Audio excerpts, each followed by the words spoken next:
প্রেমের টানে পাড়ি দিয়েছেন প্রায় ৩৫০০ কিলোমিটার পথ। পোশাক আশাক, ভাষা, সংস্কৃতি সবকিছুর ব্যবধানকে পেছনে ফেলে প্রিয় মানুষকে করেছেন বিয়ে। দেখতে ৮-১০টি সাধারণ বিয়ে মনে হলেও এই বিয়েতে সবার নজর গিয়ে ঠেকেছে মালয়েশিয়া থেকে আসা কন্যার দিকে। প্রেমকে সবার উপরে স্থান দিয়ে সব বাধা বিপত্তিকে পেছনে ফেলে তিনি বিয়ে করেছেন কাপাসিয়ার এক তরুণকে। পুরো এলাকা জুড়ে চাঞ্চল্য তৈরি করা এই বিয়ের আয়োজনটা ছিল কিছুটা ভিন্ন। বিয়ের গেটে লাগানো পোস্টারে দেখা গেল বর কন্যার বিশাল ছবি, যেখানে বড় করে লেখা বাংলাদেশি ছেলে ও মালয়েশিয়ান মেয়ে। যুগলের প্রতি আকর্ষণ তৈরি করতে গেট সাজানোয় এমন ভিন্ন রকম উদ্যোগ নেওয়া হয়েছে বলে জানা গেছে। জীবন অবাক না করলে কে করবে? 28% মিল্ক ফ্যাটের অবাক করার সাথে ফ্রেশ মিল্ক পাউডার। জীবন অবাক করুক প্রতিদিন। তবে সব আকর্ষণকে ছাপিয়ে যেন মালয়েশিয়ান তরুণীর দিকেই মন পড়ে রয়েছে সবার।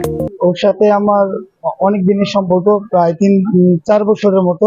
অনেকদিন ধরে ও বলতেছিল যে বাংলাদেশে আসবে, কিন্তু আমিও চিন্তা করতেছিলাম যে আসলে বাংলাদেশে যত প্রবাসী মেয়েরা আসে, তো দেখা যায় কোনো না কোনো প্রবলেম বাংলাদেশের মানুষের কাছে একটা থাকেই, যে ওরা থাকে না এই দেশে। জানা যায় সামাজিক যোগাযোগ মাধ্যমে পরিচয় হওয়ার পর কাপাসিয়ার তরুণ রাকিব হাসানের সাথে প্রেমের সম্পর্কে জড়ান মালয়েশিয়ার হাফিজা আইডা।